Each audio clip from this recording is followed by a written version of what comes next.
छोटा सा ये काम की जो केसरी के लाल, मेरा छोटा सा ये काम, मेरी राम जी से कह देना जय सिया राम, मेरी राम जी से कह देना जय सिया राम। मैं राम संग जपता तुम्हारा सदा नाम, मैं श्री राम संग जपता तुम्हारा सदा नाम, अपने राम जी से कह देना जय सिया राम, अपने राम जी से कह देना जय सिया राम। कर दो केसरी के लाल मेरा छोटा सा ये काम, कर दो केसरी के लाल मेरा छोटा सा ये काम, मेरी राम जी से कह देना जय सिया राम, मेरी राम जी से कह देना जय सिया राम। दीनहीन के सहारे महावीर तुम हो, दीनहीन के सहारे महावीर तुम हो, अपने भक्तों की जगाते तकदीर तुम हो, अपने भक्तों की जगाते तकदीर तुम हो। हर दुखिया का हाथ तुम लेते हो थाम, हर दुखिया का हाथ तुम लेते हो थाम, मेरे राम जी से कह देना जय सिया राम, मेरे राम जी से कह देना जय सिया राम। कि जो केसरी के लाल मेरा छोटा सा ये काम, कि जो केसरी के लाल मेरा छोटा सा ये काम, मेरी राम जी से कह देना जय सिया राम, मेरी राम जी से कह देना जय सिया राम। मैं राम संग जपता तुम्हारा सदा नाम, मैं श्री राम संग जपता तुम्हारा सदा नाम, अपने राम जी से कह देना जय सिया राम, अपने राम जी से कह देना जय सिया राम। कर दो केसरी के लाल मेरा छोटा सा ये काम, कर दो केसरी के लाल मेरा छोटा सा ये काम, मेरी राम जी से कह देना जय सिया राम, मेरी राम जी से कह देना जय सिया राम। महाबली महायोधा महासंत तुम हो, महाबली महायोधा महासंत तुम हो, लाते सूखे हुए बागों में बसंत तुम हो, लाते सूखे हुए बागों में बसंत तुम हो। तेरी भक्ति से आत्मा को मिलता आराम, तेरी भक्ति से आत्मा को मिलता आराम, मेरी राम जी से कह देना जय सिया राम, मेरी राम जी से कह देना जय सिया राम। की जो केसरी के लाल मेरा छोटा सा ये काम, की जो केसरी के लाल मेरा छोटा सा ये काम, मेरी राम जी से कह देना जय सिया राम, मेरी राम जी से कह देना जय सिया राम। मैं राम संग जपता तुम्हारा सदा नाम, मैं श्री राम संग जपता तुम्हारा सदा नाम, अपने राम जी से कह देना जय सिया राम, अपने राम जी से कह देना जय सिया राम। कर दो केसरी के लाल मेरा छोटा सा ये काम, कर दो केसरी के लाल मेरा छोटा सा ये काम, मेरी राम जी से कह देना जय सिया राम, मेरी राम जी से कह देना जय सिया राम। पूरी सदा ही हमारी हर आस करना, पूरी सदा ही हमारी हर आस करना, बाबा भक्तों को कभी ना निराश करना, हनुमत भक्तों को कभी ना निराश करना। दोनों चरण तुम्हारे हैं हमारे सुख धाम, दोनों चरण तुम्हारे हैं हमारे सुख धाम, मेरी राम जी से कह देना जय सिया राम, मेरी राम जी से कह देना जय सिया राम।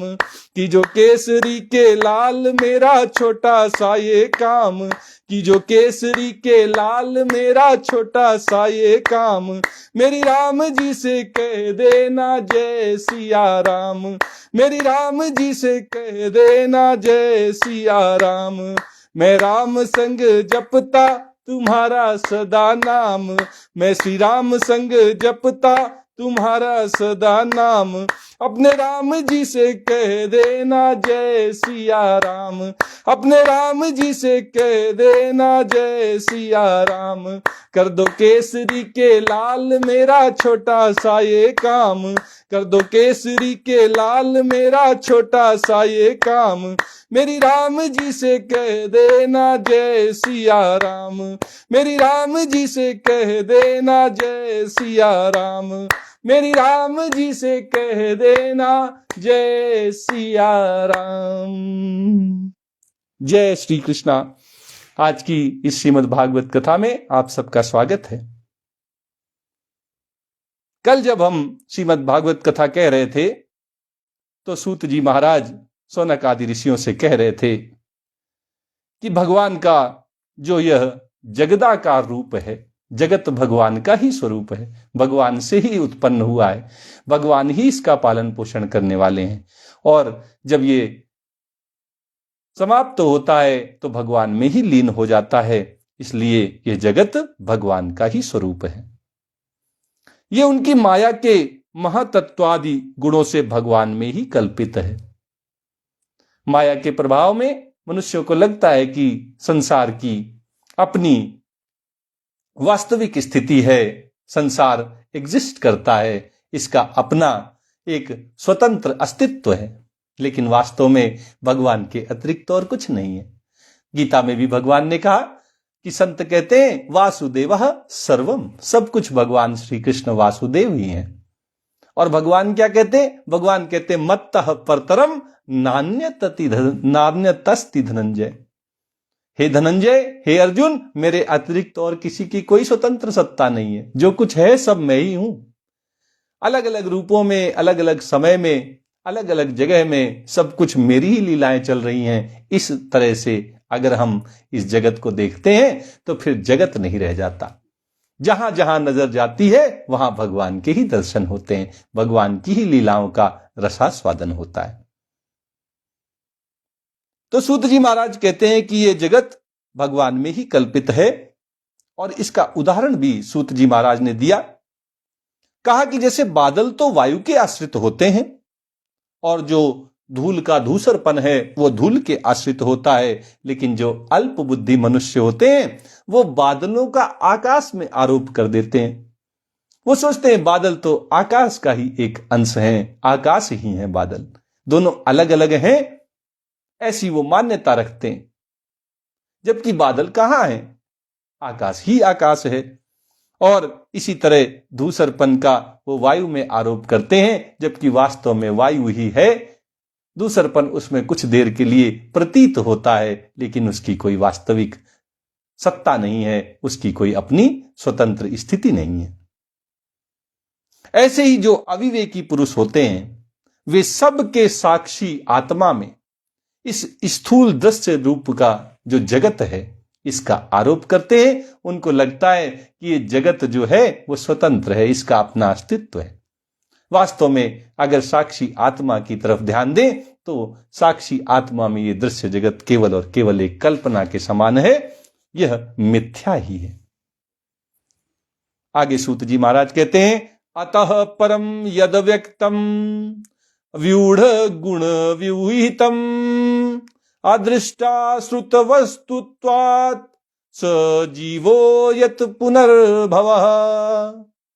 इस स्थूल रूप से परे भगवान का एक सूक्ष्म अव्यक्त रूप है, जो ना तो स्थूल की तरह आकार आदि गुणों से युक्त है, उसका कोई आकार नहीं है, कहें कि वो निराकार है, और ना देखने में आता है ना सुनने में ही आ सकता है। वही हमारा सूक्ष्म शरीर है। सूक्ष्म शरीर से हम उसकी तुलना कर सकते हैं स्थूल शरीर जो हमारा वास्तविक शरीर, और सूक्ष्म शरीर जो देखने में नहीं आता लेकिन है। ऐसे ही भगवान का एक अव्यक्त रूप है जो निराकार है, जिसका कोई आकार किसी ने देखा नहीं है और जो न सुनने में आता है, ना आंखों से दिखता है और ना ही हम उसका अनुभव कर सकते हैं। आत्मा का आरोप या प्रवेश होने से यही जीव कहलाता है। ये जो सूक्ष्म शरीर है, इसी में जब आत्मा को कोई आरोपित कर देता है तब यही जीव कहलाता है और इसी का बार बार जन्म होता है। जब तक इस सूक्ष्म शरीर का हम आत्मा में आरोप नहीं करेंगे तब तक कभी जन्म नहीं हो सकता। आत्मा तो अजन्मा है। गीता में भी भगवान ने जो आत्मा के लक्षण दूसरे अध्याय में ही बताए, उनमें स्पष्ट रूप से कहा, ये कभी नहीं जन्मता, ये कभी नहीं मरता, नैनम छिंदन्ति शस्त्राणि नैनम दहति पावका। इसका कोई कुछ नहीं कर सकता। ऐसा आत्मा है जो वास्तव में कभी जन्म नहीं लेता, लेकिन जब हम सूक्ष्म शरीर के साथ इसका आरोप कर देते हैं, इसमें आरोपित कर देते हैं, तब वह जीव बनकर बार बार जन्म लेता है, उसका जन्म होता है। यत्रे में सदरूपे प्रतिसिद्धे स्वसंविदा अविद्यात्मनि कृते इति तद ब्रह्म दर्शनम। सूत जी महाराज कहते हैं कि उपर्युक्त सूक्ष्म और स्थूल शरीर अविद्या से ही आत्मा में आरोपित होते हैं। आत्मा इन शरीरों से बिल्कुल पृथक है। जिस अवस्था में आत्मस्वरूप के ज्ञान से यह आरोप दूर हो जाता है, उसी समय ब्रह्म का साक्षात्कार हो जाता है। आत्मा का अनुभव हो जाना कि ये स्वतंत्र है, इसका शरीर से कोई लेना देना नहीं है, तुरंत ब्रह्म का अनुभव कराने वाला है, ब्रह्म बोध कराने वाला होता है। जब तक हम शरीर को ही अपनेपन के साथ देखते हैं, मैं शरीर हूं, इस भावना से ग्रसित रहते हैं, तब तक तो ब्रह्म की प्राप्ति होने में, ब्रह्म बोध होने में बड़ी कठिनाइयां मालूम पड़ती हैं। लेकिन जब हमें आत्मा का साक्षात्कार हो जाता है, आत्म साक्षात्कार हो जाता है, जब हमें ये अनुभव में आने लगता है कि ये आत्मा मैं हूं, अजर अमर अविनाशी का अंश, परमात्मा का अंश मैं हूं, ये शरीर मैं नहीं हूं, तब आत्मा की पृथकता का अनुभव होते ही ब्रह्म का भी बोध हो जाता है। यद्यसो परता देवी माया वै शारदी मतिः संपन्न एवेति विदुर्म हिम्नि से महीयते। तत्वगानी लोग जानते हैं कि जिस समय यह बुद्धि रूपा परमेश्वर की माया निवृत्त हो जाती है, उस समय जीव परमानंदमय हो जाता है और अपनी स्वरूप महिमा में प्रतिष्ठित हो जाता है। भगवान ने हम सबको बुद्धि दी है, यही बुद्धि हम तिकड़मबाजी में लगाए रखते हैं, संसारिकता में रचे बसे रहते हैं, तो हमारा ध्यान आत्मा की तरफ नहीं जाता, परमात्मा की तरफ नहीं जाता। लेकिन जब इसी बुद्धि के द्वारा हम परमात्मा की खोज में निकल पड़ते हैं, परमात्मा की इस माया से निवृत्त हो जाते हैं, इस संसार के बंधन से छूट जाते हैं, तब जाकर अपने स्वरूप की महिमा में हम भली भांति प्रतिष्ठित हो जाते हैं। एवं जन्मानि कर्माणि य कर्तुरजनस्य च वर्णयन्ति स्म कवयो वेद गुह्यानि हृत्पतेः। वास्तव में जिनके जन्म नहीं है और कर्म भी नहीं है, उन हृदय में रहने वाले ईश्वर भगवान के अपराकृत जन्म और कर्मों का तत्वज्ञानी लोग इसी प्रकार वर्णन करते हैं, क्योंकि उनके जन्म और कर्म वेदों के अत्यंत गोपनीय रहस्य हैं। भगवान तो अवतार लेते हैं, अपनी योग माया से प्रकृति को अपने वश में करके भगवान का अवतार होता है। हम सब की तरह भगवान का जन्म तो नहीं होता। हम सब तो अपने कर्मों के भोग भोगने के लिए नई नई योनियों में जाते रहते हैं और हमारे जैसे भी कर्म हैं, उसी के अनुसार हमारा आगे का जन्म निर्धारित होता है। हम तो प्रकृति के वशीभूत होकर अपने कर्मों का भोग भोगने के लिए जन्म लेते हैं, जबकि भगवान का जन्म योग माया के द्वारा प्रकृति को वश में करके होता है। इसलिए भगवान के जो अवतार हैं, उनके विषय में जानना बड़ा ही गोपनीय है। ये बड़ा ही रहस्यात्मक है। जो वेद हैं उनके जन्म और उनके कर्म दोनों ही दिव्य हैं, दोनों ही अलौकिक हैं, भगवान के जन्म भी और भगवान के कर्म भी। और वेद भी इनको बड़ा ही गोपनीय रहस्य कहकर उनकी ओर इशारा करते हैं, क्योंकि उनके वास्तव में कोई जन्म नहीं है, वो तो अवतार लेते हैं और उनके कोई कर्म नहीं है जो उनको बांध सके कर्मों के बंधन में। वो तो तीनों गुणों से परे हैं, त्रिगुणातीत हैं, प्रकृति के भी वही निर्माता हैं, वही प्रकृति को उत्पन्न करने वाले हैं, सृष्टिकर्ता हैं। इसलिए भगवान के अपराकृत जन्म और कर्मों का तत्वज्ञानी लोग केवल इशारा करते हैं, उसका वर्णन नहीं करते, क्योंकि गोपनीय और रहस्यात्मक हैं ये। सवा इदं विश्वममोघ लीला सृज्यत्यवत्यति न सज्जतेऽस्मिन् भूतेषु चान्तर्हित आत्मतन्त्रः षाड्वर्गिकं जिग्रति षड् गुणेशः। सूत जी महाराज कहते हैं कि भगवान की लीला अमोघ है। वे लीला से ही इस संसार का सृजन करते हैं, पालन करते हैं और संहार करते हैं। खेल खेल में भगवान इस अखिल ब्रह्मांड को उत्पन्न कर देते हैं, इसका पालन पोषण करते हैं और खेल खेल में ही इसका संहार कर देते हैं। उनके लिए कोई बड़ी सीरियस बात नहीं है, कोई गंभीरता से किया जाने वाला कोई कृत्य भगवान के लिए सृष्टि, पालन पोषण और संहार नहीं है। ये तो भगवान की लीला है और भगवान की लीला अमोघ है, किंतु इसमें आसक्त नहीं होते। हम सब क्या करते हैं, हम अगर छोटा सा छोटा कर्म करते हैं तो उसमें भी हमारी आसक्ति हो जाती है और आसक्ति के कारण हम बंधन में फंस जाते हैं।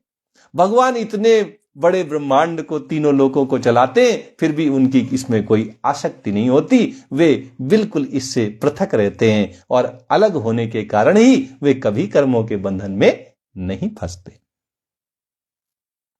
प्राणियों के अंतःकरण में छिपे रहकर ज्ञानेंद्रिय और मन के नियंता के रूप में उनके विषयों को ग्रहण भी करते हैं, परंतु उनसे अलग रहते हैं। वे परम स्वतंत्र हैं, ये विषय कभी उन्हें लिप्त नहीं कर सकते।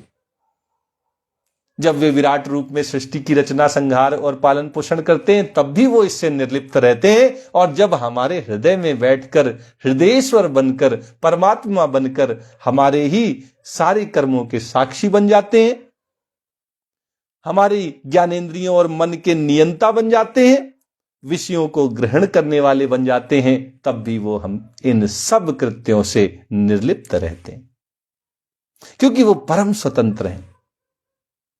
न चास्य किंचिन निपुणेन धातु रवैति जंतु कुमनी सौती नामानि रूपाणि मनोवचो भी संतन्वतो नटचर्यामि वाग्यः। जैसे अनजान मनुष्य जादूगर अथवा नट के संकल्प और वचनों से की हुई करामात को नहीं समझ पाता।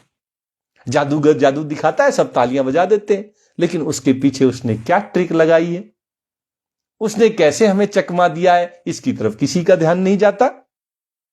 ऐसे ही जब नट अपना करतब दिखाता है तो सब बड़े खुश हो जाते हैं, तालियां बजाते हैं, उसको पैसे देते हैं, लेकिन उसके कर्तव्य की ओर जो गूढ़ रहस्य है, जो उसकी प्रैक्टिस है, जैसे वो हमें चकमा दे रहा है, उन सब बातों को हम नहीं समझ पाते। सूत जी महाराज कहते हैं कि वैसे ही अपने संकल्प और वेदवाणी के द्वारा भगवान के प्रकट किए हुए इन नाना नामों और रूपों को तथा उनकी लीलाओं को कुबुद्धि जीव बहुत सी तर्क युक्तियों के द्वारा नहीं पहचान सकता। धर्म जो है, भगवान जो है, वो तर्क का विषय नहीं है, क्योंकि तर्क तो एक सीमित चीज है और तर्क से हम असीम को कैसे नाप सकते हैं। हाँ, जैसे कुतर्क असीम है, कुतर्क के द्वारा कुछ भी सिद्ध किया जा सकता है, तो कुतर्क के द्वारा भगवान को सिद्ध या असिद्ध दोनों किया जा सकता है, लेकिन तर्कों के आधार पर कोई भगवान का पार नहीं पा सकता, क्योंकि वो असीम है और असीम को किसी सीमा में बांधने की किसी के अंदर कोई शक्ति नहीं है, कोई क्षमता नहीं। सूत जी महाराज इसी ओर इशारा कह रहे हैं कि जो अल्प बुद्धि होते हैं, मंद बुद्धि होते हैं, वे भगवान के प्रकट किए हुए नाना रूपों को, उनके नाना जो नाम हैं, उनकी जो नाना लीलाएं हैं, उनको तर्क युक्तियों के द्वारा समझना चाहते हैं, प्रकाशित करना चाहते हैं। कहीं असीम को कोई सीमा में बांध सकता है? नहीं बांध सकता। ऐसे ही भगवान की लीलाओं को, उनके नामों को, उनके रूपों को केवल हम उनका रसास्वादन कर सकते हैं। तर्कों के आधार पे हम उनका कोई निर्णय नहीं कर सकते। सवेद धातु पदवीं परस्य दुरंत वीर्यस्य रथांग पाणेः यो मायया संततयानुवर्त्या भजेत तत्पाद सरोज गंधम। चक्रपाणी, जो अपने हाथ में चक्र धारण करते हैं, उन भगवान की शक्ति और उनका पराक्रम अनंत है। उनकी कोई थाह नहीं पा सकता। अथाह सागर के समान है वो। वे सारे जगत के निर्माता होने पर भी उससे सर्वथा परे हैं। अगर किसी चीज से कुछ बनाया जाए, सोने से कोई आभूषण बनाया जाए, मिट्टी से कोई घड़ा बनाया जाए, लोहे से कोई औजार बनाया जाए, तो उनकी मात्रा में कुछ कमी आ जाती है। लेकिन भगवान तो अनंत हैं, असीम हैं। वो सारे ब्रह्मांड का निर्माण करने के बाद भी वैसे के वैसे रहते हैं। उनमें कोई परिवर्तन नहीं आता, उनमें कोई कमी नहीं आती। इसलिए उनकी शक्ति, पराक्रम सब उन्हीं के समान अनंत है। उनकी कोई थाह नहीं कर सकता। तर्कों के आधार पर कोई उसको एक बंधन में, एक सीमा में नहीं बांध सकता। सब कुछ करते हैं, जगत का निर्माण करते हैं, लेकिन रहते तो निर्लिप्त ही हैं। उन सब से परे रहते हैं। उनके स्वरूप को अथवा उनकी लीला के रहस्य को केवल वही जान सकता है जो नित्य निरंतर निष्कपट भाव से उनके चरण कमलों की दिव्य गंध का सेवन करता है। जान ले सो जाननिहारा, जो भगवान के ही आश्रित हो जाते हैं, भगवान की भक्ति में लगे रहते हैं, भगवान के प्रेम में मग्न रहते हैं, उनको भगवान स्वयं अपने विषय में जानकारी देते हैं। उनको भगवान की लीलाओं का अनुभव होता है। वे साक्षात भगवान की लीलाओं में शामिल होकर उसका रसास्वादन करते हैं। ऐसे बड़े उदाहरण हैं वृंदावन में, अयोध्या में, काशी में। बहुत से उदाहरण आपको ऐसे मिलते हैं जब भगवान की लीलाओं में साक्षात संतों ने भाग लिया, उस लीला को उन्होंने अपने सामने होते हुए देखा। लेकिन सामान्य मनुष्य उन लीलाओं का भागीदार नहीं हो पाता। उनको उनका कोई अनुभव नहीं होता, क्योंकि उसके पास इसके लिए कोई समय नहीं है। वो तो संसार में ही खोया हुआ है। तो जो नित्य निरंतर, पहली तो जरूरत है नित्य निरंतर। ऐसे नहीं कि बस 1 घंटा भगवान की पूजा को देना है, बाकी संसार में रचे बसे रहना है। फिर कहां भगवान की लीलाएं देखने का अनुभव होगा? कहां भगवान की लीलाओं का रसास्वादन होगा? कैसे होगा? पार्ट टाइम जॉब नहीं है। जो नित्य निरंतर भगवान के ही सुमिरन में मग्न रहते हैं, जो कर्म भी करते हैं, अपने कर्तव्यों का पालन करते हैं, वो भी भगवान की प्रसन्नता के लिए करते हैं, तब सारे कर्म पूजा बन जाते हैं। और तब भगवान की उन लीलाओं का जो अलौकिक हैं, दिव्य हैं, परम गोपनीय हैं, अति रहस्यात्मक हैं, उनका मनुष्य को अनुभव होता है। तो नित्य निरंतर निष्कपट भाव से भगवान ने सुंदरकांड में भी कहा है, निर्मल मन जन सो मोहि पावा, मोहि कपट छल छिद्र न भावा। भगवान को कपट नहीं अच्छा लगता। कपट के आधार पे हम सामान्य मनुष्य को धोखा दे सकते हैं, लेकिन उनको कैसे धोखा देंगे जो हमारे ही हृदय में बैठे हुए हैं? अच्छा, ये कपट कहां से आता है? दुकान से खरीद के लाते हैं क्या? सुनार की दुकान में कपट मिलता है क्या? ये भी तो हमारे हृदय में ही उत्पन्न होता है, हमारे मस्तिष्क की उपज है। और वो वहीं बैठे हुए हैं, तो वो उपजा नहीं कि उन्होंने तो जान लिया, वो तो सब चीज के साक्षी हैं। तो कैसे उनको कपट के आधार पर कोई जान पाएगा? कैसे उनकी लीलाओं का रसास्वादन कर पाएगा? भगवान को कपट बिल्कुल पसंद नहीं है। जो निष्कपट भाव से नित्य निरंतर भगवान के चरण कमलों की सेवा में रत रहते हैं, भगवान की भक्ति में, भगवान के प्रेम में मग्न रहते हैं, सेवा भाव से उनके चरणों का चिंतन करते रहते हैं, उनको भगवान की लीलाओं का रसास्वादन होता है। उनको भगवान के रूपों का, नामों का, लीलाओं का दर्शन होता है। वो उन लीलाओं में भाग लेते हैं। अथेह धन्या भगवंत इत्थम यद्वासुदेवेऽखिल लोकनाथे कुर्वन्ति सर्वात्मकामात्म भावम न यत्र भूयः परिवर्त उग्रह।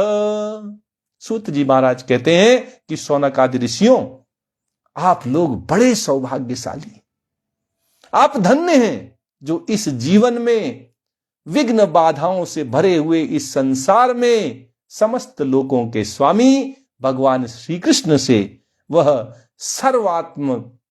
आत्मभाव, वह अनिर्वचनीय अनन्य प्रेम करते हैं।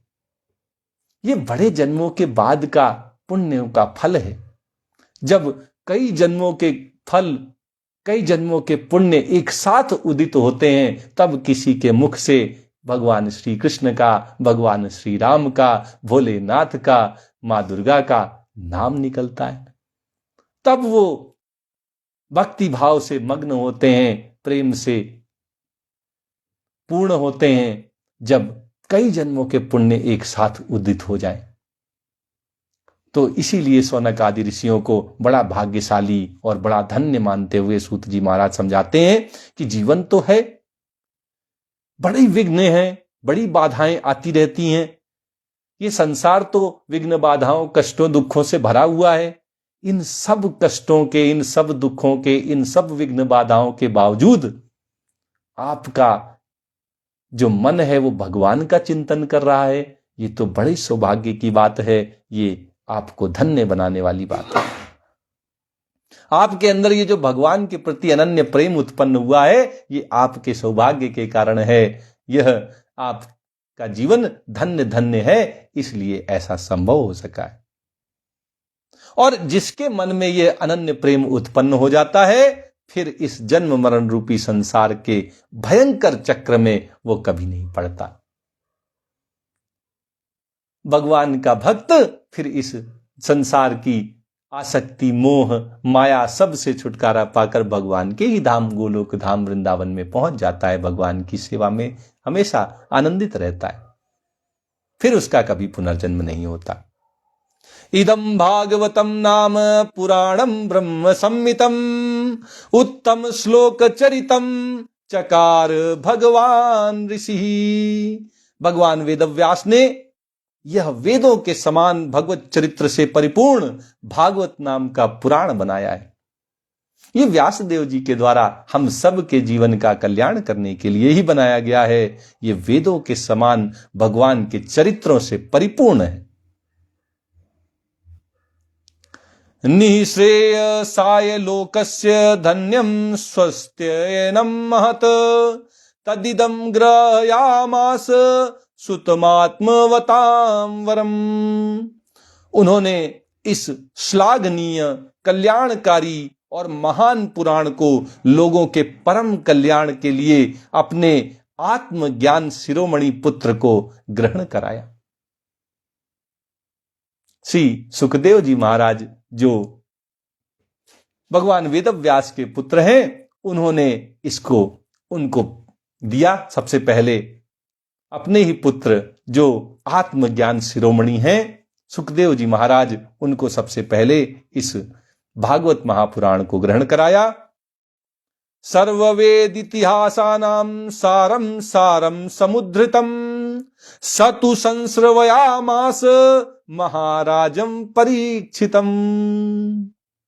इसमें सारे वेद, सारे इतिहास, सबका सार संग्रह किया गया है। श्री सुखदेव जी ने राजा परीक्षित को यह सुनाया था। वेदव्यास जी ने सुखदेव जी को यह सुनाया, इसका ज्ञान कराया, और सुखदेव जी महाराज ने राजा परीक्षित को इसको सुनाया था। प्रायोपविष्टम गंगायाम परीतम परमर्षिभिः कृष्णे स्वधामोपगते धर्म ज्ञानादिभिः सह। उस समय वे परम ऋषियों से घिरे हुए आमरण अनशन का व्रत लेकर गंगा तट पर बैठे हुए थे। भगवान श्री कृष्ण जब धर्म ज्ञान आदि के साथ अपने परम धाम को पधार रहे थे, तब इस कलयुग में जो लोग अज्ञान रूपी अंधकार से अंधे हो रहे हैं, उनके लिए यह पुराण रूपी सूर्य इस समय प्रकट हुआ है।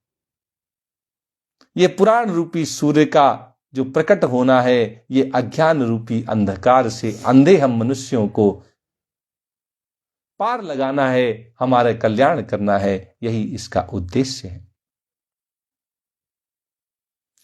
कलौ नष्ट दृशामेश पुराणार्को धुनोदितः तत्र कीर्तयतो विप्रा विप्रसेर भूरि तेजसः। वहीं मैंने उनकी कृपा पूर्ण अनुमति से इसका अध्ययन किया। श्री सुखदेव जी महाराज के सूत जी शिष्य हैं। कहते हैं कि मैंने तो सुखदेव जी महाराज ही जब ये कथा कह रहे थे, तब मैं भी वहां बैठा था और सुखदेव जी महाराज के मुख से मुझे ये कथा सुनने का सौभाग्य मिला। वहीं मैंने उनकी कृपा पूर्ण अनुमति से इसका अध्ययन किया। पहले सुना और फिर इसके ऊपर मैंने अध्ययन किया, इसका चिंतन किया। अहम चाध्यगमं तत्र निविष्टस्तदनुग्रहात् सोहम वह श्रावयिष्यामि यथाधीतम यथामति। सूत जी महाराज कहते हैं कि देखिए, श्री सुखदेव जी महाराज से मैंने जो कुछ सुना, जो भी मैंने श्रीमद् भागवत महापुराण का अध्ययन किया, जैसा मेरा अध्ययन है, जैसी मेरी बुद्धि है, जितना मैं इस महापुराण से ग्रहण कर सका हूं, उसी के अनुसार इसे मैं आप लोगों को सुनाऊंगा। सब कुछ तो मैं नहीं बता पाऊंगा, लेकिन जितना मेरा अनुभव है वो मैं आपके साथ साझा करूंगा। जो जो मैंने इससे सीखा है, मैं वो सब आपको सिखाऊंगा। सूत जी महाराज कितने निष्कपट हैं, कितने सरल हृदय के हैं, जो साफ साफ शब्दों में कह रहे हैं कि सब कुछ तो नहीं जानता मैं भी महापुराण के विषय में, लेकिन जितना अपनी बुद्धि से मैं समझ पाया हूं, उसको बताने में कोई कोर कसर नहीं रखूंगा। आज जो भी कथा कहने वाले हैं, उन सब को श्री सूत जी महाराज के ये वचन जरूर लागू करने चाहिए कि हम भी ज्यादा कुछ तो नहीं जानते। इस श्रीमद् भागवत महापुराण को हमने भी किसी से सुना है, जो भी हमने इसका अध्ययन किया है, उसके आधार पर जो भी हमने निष्कर्ष निकाले हैं, वही हम सब आपके सामने आकर कहते हैं।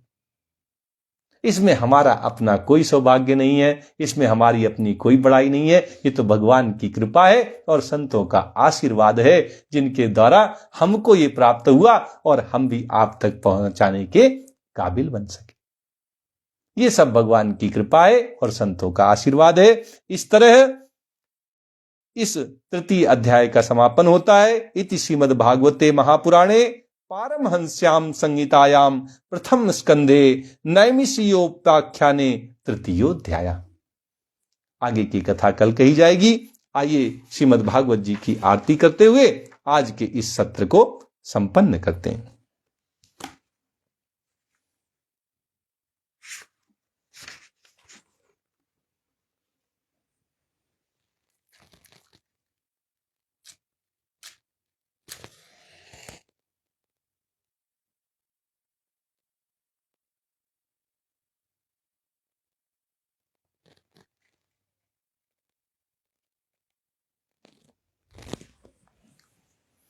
श्री भागवत भगवान की है आरती, पापियों को पाप से है तारती।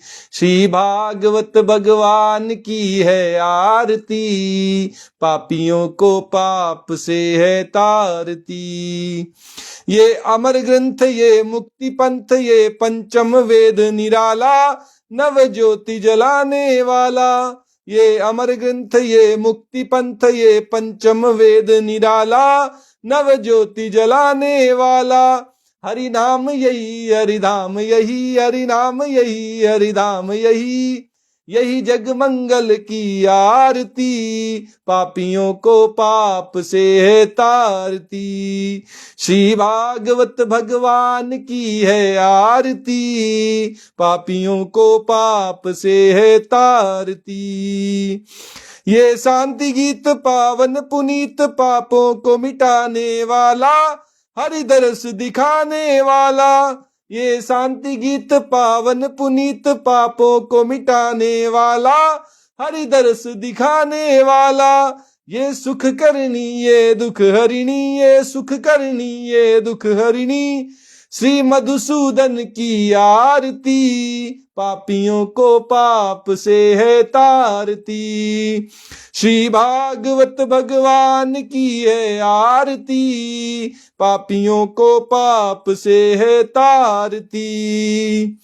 ये मधुर बोल जग फंद खोल, सन्मार्ग दिखाने वाला, बिगड़ी को बनाने वाला। ये मधुर बोल जग फंद खोल, सन्मार्ग दिखाने वाला, बिगड़ी को बनाने वाला। श्री राम यही घन श्याम यही, श्री राम यही घन श्याम यही।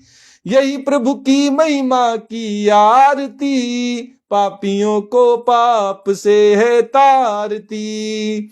श्री भागवत भगवान की है आरती, पापियों को पाप से है तारती।